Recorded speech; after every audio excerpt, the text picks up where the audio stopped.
Bismillahirrahmanirrahim. Alhamdulillah wassalatu wassalamu ala Rasulillah wa alihi washabihi wa sallam.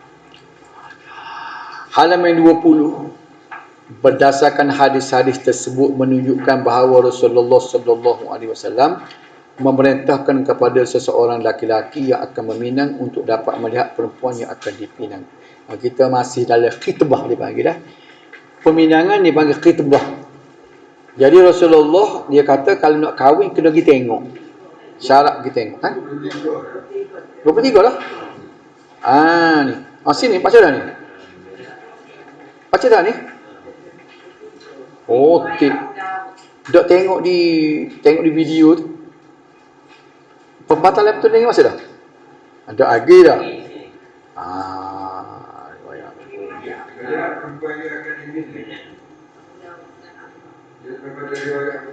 Ini berdasarkan sudah dah ni. Akan tetapi dapat periksa ukuran yang bolehkan ya. Ni. Ni ayat ni baca dah. Untuk akhir ni dah. Kita tengok sini lah. Mana riwayat Abu Daud saya tengok terjumpa cara. Terjumpa cara riwayat Abu Daud mana? Ni ya. Belum ada tu lagi. Ni. Sini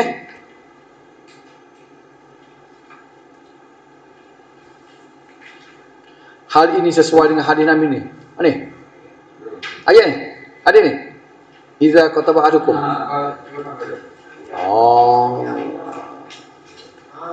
Situ. Saya kira kasih sikit lah. Soprenggan ya. Melihat perempuan ni. Melihat perempuan yang akan dipinang dalam agama Islam diperbolehkan selama batas-batas tertentu dipelihara. Baik. Soprenggan ya. Baru masuk 20 ni.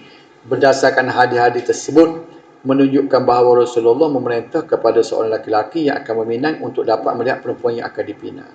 Akan tetapi terdapat perselisihan pendapat dalam kalangan ulama mengenai batas atau ukuran yang diperbolehkan untuk dilihat.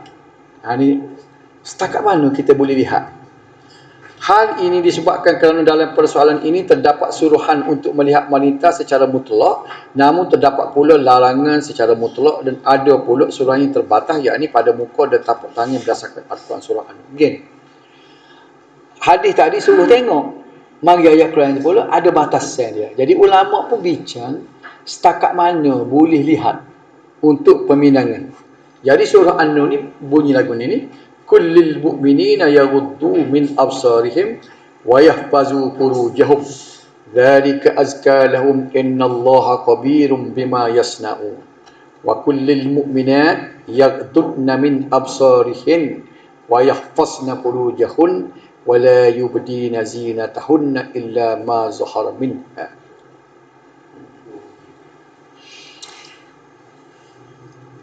Katakanlah kepada orang laki-laki yang beriman, hendaklah mereka menahan pandangannya dan memelihara kemaluannya. Yang demikian itu adalah lebih suci bagi mereka. Sesungguhnya Allah Maha mengetahui apa yang mereka perbuat. Dan katakanlah kepada perempuan-perempuan yang beriman supaya menyekat pandangan mereka daripada memandang yang haram dan memelihara kemaluan mereka. Dan janganlah mereka memperlihatkan perisian tubuh mereka kecuali yang zahir daripadanya. Ini nak bincang, ulama kita bincang ni. Yang dikatakan kecuali yang zahir ni setakat mana? Nampak tak? Okey. Majoriti fuqaha seperti Imam Malik, Asy-Syafi'i dan Ahmad dalam satu pendapatnya mengatakan bahawa anggota tubuh wanita terpinang yang boleh dilihat hanyalah wajah dan kedua tapak tangan. Sekata juga tak boleh tengok rambut ke? Cikgu Hassan, Min ni tak boleh tengok rambut ke? Uban muda tak ada uban. Ni muka lah. Muka. Kalau orang mari nak mini nak tengoklah budak lagu mana. Jadi kita pun anak tina kita pun sekata. Muka dia tapak tangan. Dia tengok. Salam. Sekata dia bila. Itu mengikut majoriti fuqaha. Imam Malik, Imam Syafi'i dan Imam Ahmad. Hal ini kerana wajah adalah tempat terhimpunnya segala kecantikan dan pengungkapan banyak nilai kejiwaan, kesihatan dan akhlak. Duduk situ muka. Orang tengok raut wajah tu kecantikan duduk situ. Sedangkan kedua tapak tangan pula ialah indikator kesuburan badan, gemuk dan kurus. Kalau orang gemuk, jari dia besar lah. Jari dia gemuk juga. Dia kadang-kadang dia pakai jubah besar tu dia. Dia pakai jubah tak nampak. Jubah lega, pakai jubah lega. Namun Imam Abu Hanifah, dia lain sikit mazhab Hanafi ni dia tak serupa sama. Membolehkan untuk melihat kedua tapak kaki selain wajah dan kedua tapak tangan. Dia boleh pakai kaki, dia boleh telik. Dia tidak aurat kaki dia sebab tu orang Pakistan, India kan. Dia tak akan stalking kan di Mekah lah. Dia boleh tengok Hanafi. Boleh ingat hukum lah. Kita Syafi'i ini hukum dengan tapak tangan. Hanafi kaki boleh. Sedangkan para ulama Hambali membolehkan melihat anggota badan yang ternampak ketika perempuan beraktiviti. Anggota badan tersebut adalah muka, leher, tapak tangan, kaki. Imam Hambali longgar lagi ni. Pakai betih boleh.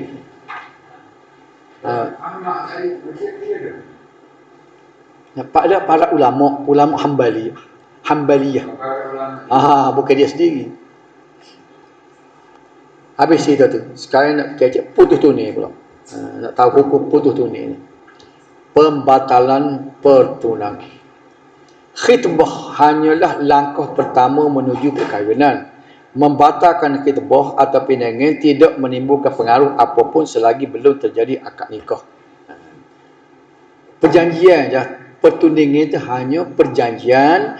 Hukumnya setakat mana orang lain tak boleh pinang. Itu saja. Implikasi hukum lain tak ada.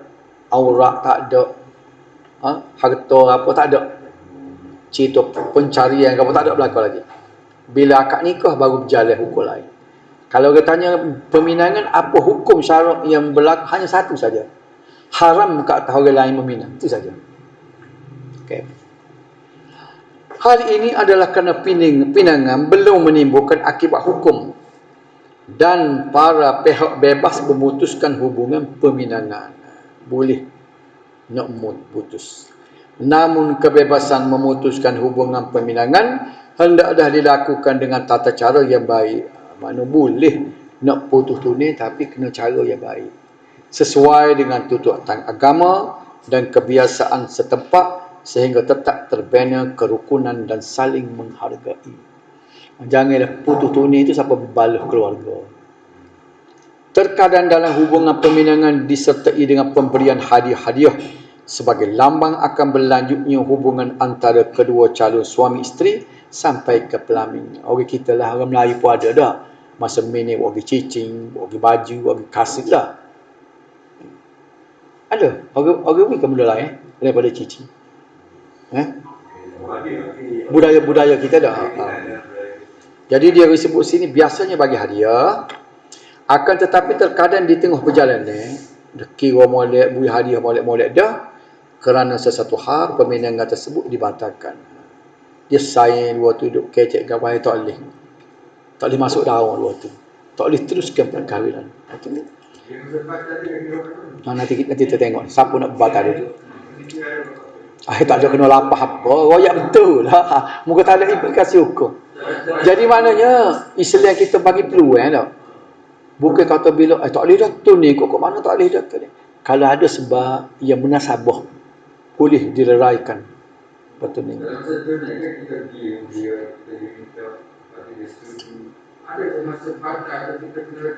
Kena buat tu dia sebut tadi kena dia kata kena buat dengan cara yang orang panggil dengan harmoni. Ngawasak tak ada orang panggil tak ada adat Melayu.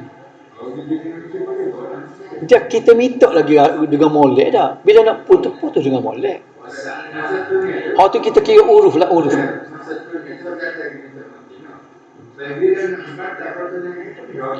Siapa nak batal? Hati nak batal, hati nak kena royak. Gini, dia sebenarnya tak ada hukum lah kata. Dia kira bendanya uruf setempat. Kita kira dalam hukum dia al-adah muhakkamah. Adat tu menjadi hukum. Ada beberapa pendapat fuqaha mengenai pengembalian hadiah-hadiah. Ni dia kecil hadiah. Hak bui kasut, bui baju masa tu ni. Mini dengan bawa. Nombor 1. Abu Hanifah berpendapat bahawa hadiah yang diberikan dalam peminangan hukumnya sama dengan hibah. Abu Hanifah kalau bui, hak jatuh yang bui itu tak boleh ambil kelik dah. Dikira supaya hadiah tu hibah, pemberian. Peminangan dapat ditarik kembali namun barang tersebut sudah rosak atau hilang. Ni Abu Hanifah. Ingat. Ini kita ingat. Ulama Malikiyah pula berpendapat bahawa pihak yang memutuskan tidak boleh meminta kembali pemberiannya, baik barangannya masih ada maupun sudah tidak ada. Dikira kesalahan ulama mazhab Maliki, dia letak di atas orang yang memutuskan. Kalaulah pihak laki-laki yang memutuskan, dia tak boleh ambil balik dah benda yang dia bagi. Pihak yang berhak meminta barangnya adalah pihak yang tidak menggagalkan pinangan. Kalau maknanya, kalau perempuan memutuskan pinangan, pihak laki-laki kalau mengikut mazhab Maliki ni boleh minta kelik. Marilah kasih baju kat umi mula. Tak ada dah, ganti ya. Sama. Iyalah. Tak kelah. Dia kata pihak. Ni mazhab Maliki dah. Dia berhak menerima barangnya jika masih ada atau menerima harganya jika barang pemberian sudah tidak ada. Tak ada lah kita jahit buat baju, saya kata ganti hak lain lah. Oh nyecau kau kalau no ya hukum. Oh buat lagu tu nyecau kau orang 47 tahun ni. Kita tengok kita dah. Ulama Syafi'i pula. Ulama Syafi'i yang menyatakan bahawa lelaki yang meminang itu boleh meminta kembali hadiah yang telah dia diberi kerana pemberiannya itu adalah berdasar ketujuan menikahi perempuan tersebut. Tak jadi boleh ambil kelik. Mazhab Syafi'i. Jika hadiah tersebut masih ada, ia boleh memintanya kembali. Namun jika hadiah tersebut telah rosak, maka dia boleh meminta gantinya. Isteri kan? Ibn Taymiyah. Ni kita tengok hak mana? Hak mana pendapat yang paling praktikal sekali. Ibn Taymiyah menyatakan, jika pembatalan khitbah dari pihak perempuan, maka hadiah atau nilainya sekiranya hilang sekalipun wajib dikembalikan. Dan kalau pihak perempuan yang tarik balik. Hal ini adalah kerana bukanlah merupakan hal yang adil ketika si lelaki menderita kerana pinangannya digagalkan. Kemudian dia pula terpaksa menanggung kerugian harta. Itu Ibn Taymiyah. Sebaliknya jika pembatalan khitbah dari laki-laki, maka dia tidak memiliki hak untuk meminta kembali hadiah yang telah diberikannya. Hal ini kerana tidak adil jika si perempuan menderita kerana putusnya pertunangan, dia pula terpaksa mengembalikan hadiah tersebut. Tengok. Dari hal ini, daripada beberapa pendapat di atas, pendapat terakhir Ibn Taymiyah ini lebih mendekati keadilan kerana tidak selayaknya bagi perempuan yang tidak menggagalkan mendapat dua beban, iaitu beban yang ditinggalkan dan beban untuk mengembalikan dia. Tengok. Orang kalau sebut Ibn Taymiyah legit benar. Para fuqaha mutaakhir terima pendapat dia. Tak pakai tiga-tiga mazhab. Tengok. Lemon ni bunyi Ibn Taymiyah mengirim padas lagi. Dia ni orang sebut ke encyclopedia. Kalau kita tolak Ibn Taymiyah kan banyak ilmu-ilmu untuk praktikal zaman mutaakhir ini tak boleh nak sesat. Perbankan, sistem keuangan banyak benda-benda ni ambil daripada pendapat Ibn Taymiyah. Cuba tengok ni contoh. Pejabat qadi, pejabat apa semua pun, hukum semua negeri dalam munakat mana-mana negeri, dalam negara dalam dunia lain pakai pendapat dia. Ini contoh dalam pemilihan Ibn Taymiyah. Ya. Dia mazhab apa tu? Mazhab Hambali. Tabian. Kenapa tak? Ya dia Imam Nawawi bercanggah dengan Imam Syafi'i. Tapi dia tu dari segi fikih dia pada Hambali. Okey, ada. Dia melahirkan ulama-ulama besar anak murid dia. Ibnu Katsir. Tafsir Ibnu Katsir tu anak murid dia. Dia kisnya apa? Pasal kis dimarahi oleh puak sufi sebenarnya. Orang sufi tak suka dia. Jadi nama dia jadi tidak popular dah.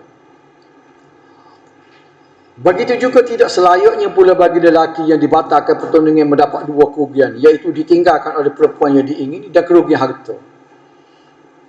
Dia mau tinggal, dia sakit jiwa dia. Lepas tu hak dia bui tak siwi kelik. Ayo dia lah. Jadi kita kasih.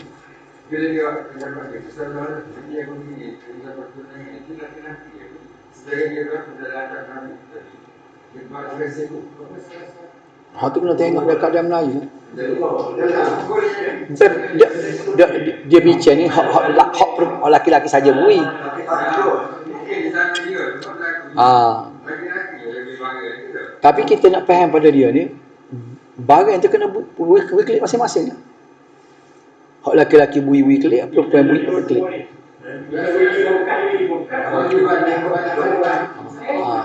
Tu budaya Melayu kita dah tu. Habis dah? Okey, habis bahagian meaning. Dah. Habis bahagian peminangan. Kita nak pergi pula kepada kafa'ah. Kafa'ah. Di sini. Kafa'ah ni muka halaman 20 ni. Kafa'ah, kita mungkin berasa tak familiar dengan perkataan kafa'ah sebab kita biasa dengar kufu. Perkataan tu lah tu kufu dengan kafa'ah, setaraf. Dibincangkan dalam hukum syarak, kafa'ah, kufu, seimbang, setaraf. Pengenalan kafa'ah equality. Menurut bahasa artinya setaraf, seimbang, keserasian atau kesesuaian, serupa, sederajat atau seimbang. Istilah yang biasa digunakan ialah kufu. Maksud dari kafa'ah dalam pernikahan adalah bahawa suami harus sekufu bagi isterinya. Sebab Islam ni dia faham psikologi manusia. Kalau kahwin tidak sekufu ni akan timbul implikasi lah. Rendah-merendah. Hak ni berasa terhina, hak ni berasa rendah diri. Sebab kita kata, kita tak boleh pakat semua manusia sama lah. Betul tak? Inna akramakum indallahi atqakum. Yang paling mulia di sisi kamu ialah yang bertakwa. La fadla li arabiyyin ala a'jami. Nabi kata, tidak akan lebih orang Arab dengan orang bukan Arab. Illa bittaqwa, kecuali dengan takwa. Tak apa. Tu tak boleh pakai ayat tu sebab dia bila perkahwin ni dia ada kesan psikologi. Okay. Dia takut timbul bila darjat tidak sama, akan ada rendah diri, berasa jauh hati, apa semua mudah tersinggung.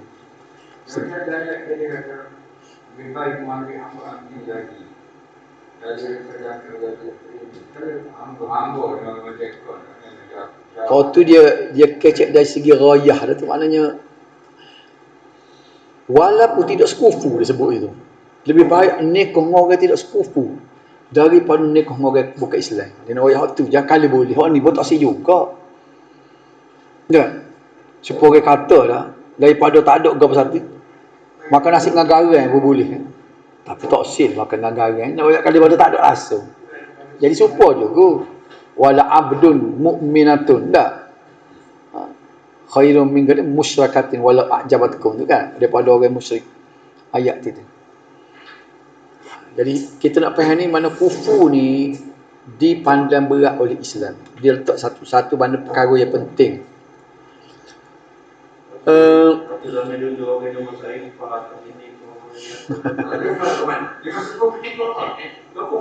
Dah kalau masyarakat terima lagu tu, kita nak katakan masyarakat terima. Jadi masyarakat terima lagu tu, nak katakan ini berarti kafa'ah bagi orang-orang yang menganggapnya syarat dalam pernikahan adalah hendaknya seorang lelaki calon suami setara darjatnya dengan perempuan yang akan menjadi isterinya dalam beberapa hal. Atau dia juga bermakna lelaki itu sebanding dengan calon isterinya sama ada dalam kedudukan, tingkatan sosial atau kekayaan. Dia cari keluarga pun maknanya satu orang panggil biasa. Lebih kurang tu nak cari sama dah. Hak ni lebih gol ni, hak ni lebih hak ni kurang, hak ni kurang, hak ni dah. Capu pergi capu mari, cucu pergi cucu mari, lebih kurang kita kata. Cuma kita petikat tu, saya sungguh bedok tu. takut menjenama semula saya. Jujur di Indonesia pun benar test DNA tu tak turunan orang Arab. Tak ada DNA orang Arab. Ya, boleh teh tu. Bapa tadi boleh.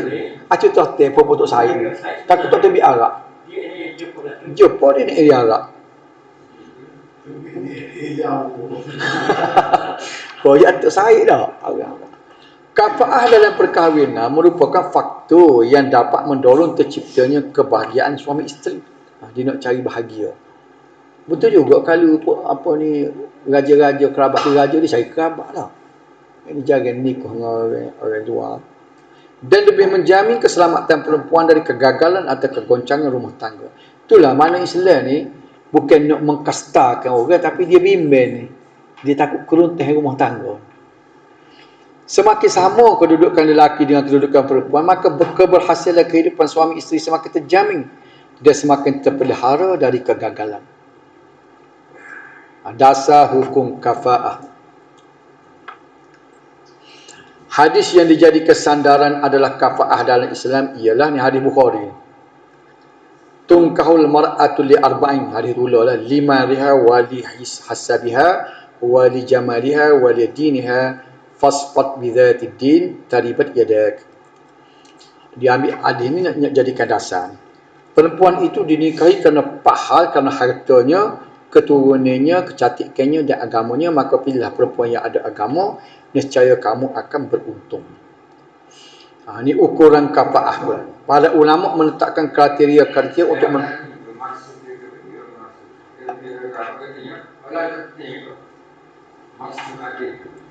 tidak dia betul mana dia letaknya, rasa kita bincang dah dulu mana prioriti utama. Mengambil kira juga harta apa semua ni sah. Dia ambil di sini, dia ambil sebagai asas dulu. Maknanya hadis ni menyebut bahawa bila kita kahwin benda kena tengok beberapa ciri. Dulu. Mana ciri kecantikan hasabiha tu, keturunan pun kena tengok juga. Artinya satu indikator yang menunjukkan bahawa adanya kufu. Dia nak bertolak daripada sini. Mana kena tengok nasab keturunan.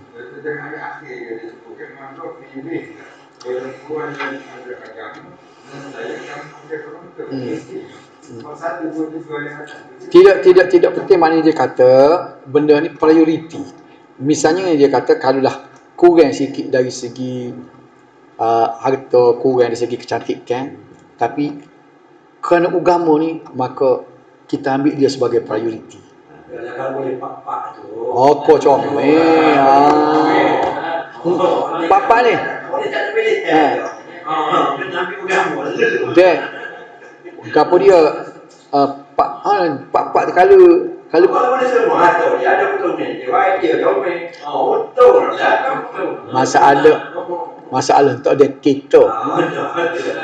Tak ada kita ya ada kelas. Boleh kau orang. Kita nak pilih orang pilih kita je.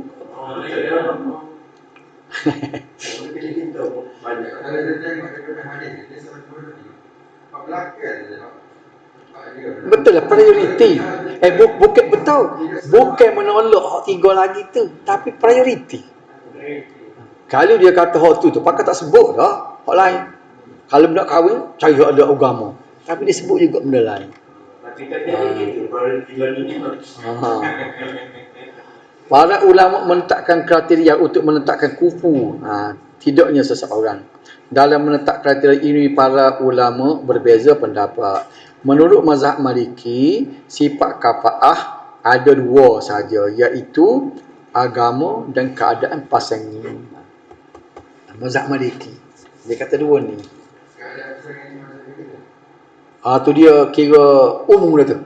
Keadaan pasangan tu maknanya dari segi nasab, dari segi kecantikan, dari segi benda-benda tu dah. Atau apa dia dia kira sebut cara umum. Dia tak detail. Maliki dia tidak detail. Menurut mazhab Hanafi ada ni, mazhab ini. Apa dia? Agama Islam. Kita baru disebut agama Islam. Maknanya Islam tu Tu dari segi Islam ataupun kafir. Agama ni pula dari segi takwa, lebih orang panggil dari segi takwa dan iman. Sama-sama Islam. Sama-sama Islam ni maknanya di situ ada beza dari segi agama.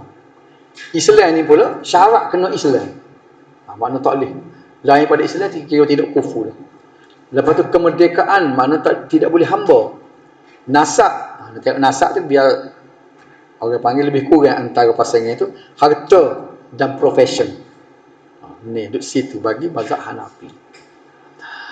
Mazhab Syafi'i kita ni pula ialah ni sifat kafa'ah ialah agama, kesucian, kemerdekaan, nasab, terbebas dari aib dan profession. Itu dia tak detail. Kita boleh faham lah kalau dia tidak detailnya kan. Kita kena tengok misalnya nak tahu kufu, kita tengok agama lagu mana. Nampak sama-sama jaga agama, sama-sama kesucian dari segi akhlak kan. Lebih kurang dah. Demo dua ni boleh dah kita nak hatut dua ni nak pelaga dua ni. Kemerdekaan memang merdeka belaka tak ada hamba. Nasab keturunan lebih kurang dah. Terbebas dari aib. Tidak ada kecacatan fizikal dan perangai, tak? Dan profession kerja. Macam Hanafi tadi kan, dia sebut Islam tu untuk kufu kan. Kufu ni bukan mesti, tidak mesti kufu ni tidak mesti. Bagi dia, dia tak masalah kahwin dengan kafir. Bukan dia boleh bertemu ahli kitab ke apa? Dia masalah. Ahli kitab.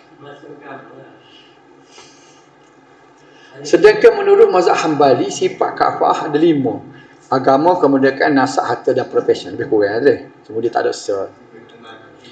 Berdasarkan penjelasan di atas, keempat-empat mazhab sepakat atas kafah dalam agama. Jadi agama ni, sebab tu dia bagi paspat lizatiddin tadi tu. Pasalnya agama ni nampak semuanya sepakat. Kena tengok agama ni. Jadi kita belajar ni, kalau ada orang nak orang tanya pendapat kita, anak kita nak nikah kan tak? Kita kena tengoklah benda-benda gini. Ambil kufu ni ada dalam Islam. Mazhab yang selain Maliki sepakat atas kafa'ah dalam kemerdekaan nasab dan profesion. Mazhab Maliki dan Syafi'i sepakat mengenai sifat bebas dari aib yang dapat menyebabkan timbulnya hak untuk memilih. Kerja ya. Dia satu tara. Kalau hak tu hak jatuh ni gratis TSC, hak tu nyabut semua. Skopul dia. Kalau cikgu boleh nikah. Tak kerja macam mana. Dia ada lebih muka lain pula. Dia kufu, dia hak tu tak kufu dia segitu. Dia kufu muka lain, mungkin kecantikan duduk dia. Dia ni hak jatuh ni doktor dah. Dia kata dia nak kawin tidak kerja, nak jadi kesuri rumah. Tapi oleh kerana dia tertarik, ada agama di situ.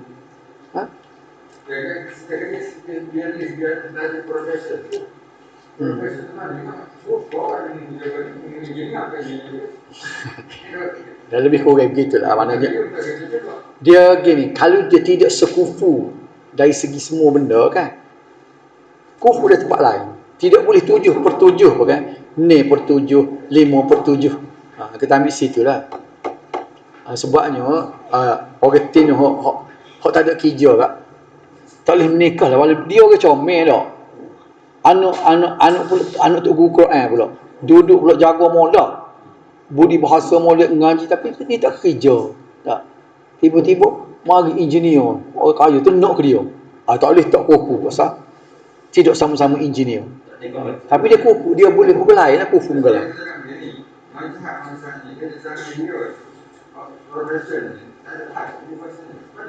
Dia pakai dia ni dia tak sebut profession pun, dia sebut dia macam kasbu, usaha kerja.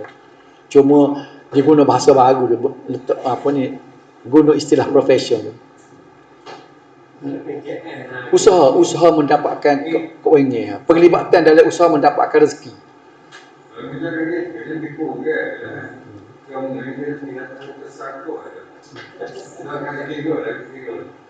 Okey, dia tak sama juga. Dia misalnya dia ahli perniagaan, dia dah zaman dulu. Dah ahli perniagaan misalnya. Dia kira profesion dia tu hebat dah zaman dulu. Daripada hok duduk jahit benih misalnya hak tino lah. Dia ada dah zaman dulu. Profesion dia lagu tu. Baik, justru dapat disimpulkan bahawa terjadi ini semua tidak sepakat dah. Berlaku perselisihan pendapat dalam kalangan para fuqaha mengenai sifat-sifat kafa'ah. Masing-masing ulama mempunyai batasan yang berbeza mengenai masalah ini. Perbezaan ini terjadi kerana adanya perbezaan pandangan dalam menilai sejauh mana sudut-sudut kafa'ah itu mempunyai sumbangan dalam membahagiakan kehidupan rumah tangga. Nak situ je, dia nak jaga keharmonian rumah tangga. Walaupun tidak boleh kupu dalam setiap benda, sekurang-kurangnya kita kata nak 7. Tapi boleh 5 tak apa dah. 4 tak. Kira dulu dah tu. Dengan demikian, jika suatu sudut atau perkara dipandang mampu menjalankan peranan dan fungsinya dalam melestarikan kehidupan rumah. Baik, pula kalau tidak kufu pun tidak menghalang daripada perkahwinan sah. Untuk nilai tambah je sebenarnya.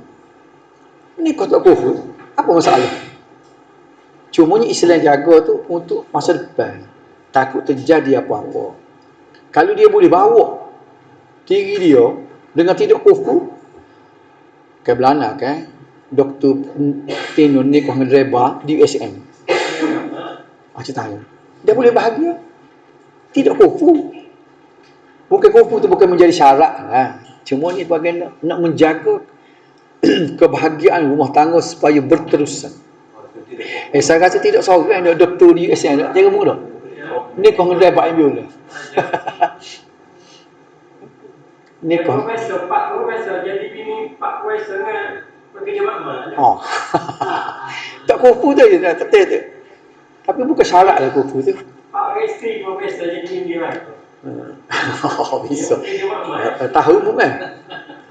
Maka perkara tersebut dimasukkan ke dalam sifat.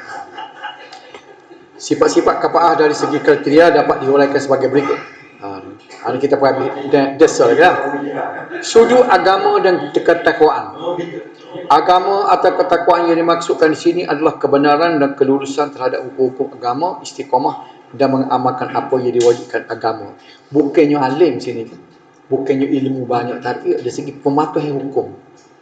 Dari segi warak apa semua kan. Istiqamah mengamalkan perkara yang diwajib. Semua ulama mengakui agama sebagai salah satu unsur kafa'ah yang paling utama. Itulah. Sebab tu dia sebut dalam hadis tadi. Agama tu yang penting. Penempatan agama sebagai unsur kafa'ah tidak diperselisihkan dalam kalangan ulama. Lelaki yang bermaksiat dan fasik tidak sebanding dengan wanita yang solehah, yang merupakan anak orang soleh dan keluarga memiliki jiwa agama dan akhlak yang terpuji. Kalau tengok orang lelaki ni, Hak duduk main ke apa, duduk lepok, kaki lepok, congek mutu ni kan. Budak ni pula duduk mengajar Quran ke kampung. Hak tino ni lah. Kita nak pelago dua tu tak boleh lah. Kalau buat juga, boleh. Tidak ada tasah ni, tak boleh. Tapi nak jaga keharmonian itu. Andainya ada seorang perempuan solehah dari keluarga yang kuat agamanya, anak ustaz, berkahwin dengan lelaki yang fasik, isap rokok isap vape. mari kita tengok tak apalah ni kedua ni lah. Maka wali perempuan tersebut mempunyai hak untuk menolak atau melarang, bahkan menuntut fasakh. Boleh so fasakh. Kerana beragama merupakan suatu unsur yang mesti dibanggakan melebihi unsur kedudukan, harta benda dan nasab dan semua sudut kehidupan yang lain. Allah Subhanahu wa taala berfirman dalam surah As-Sajdah, apa man kana mu'minan kaman kana fasiqan la yastau. Apakah orang-orang yang beriman itu sama dengan orang-orang yang fasik? Mereka ni tentu tidak sama. Orang beriman tidak sama dengan orang fasik. Kita wakaf situ dah.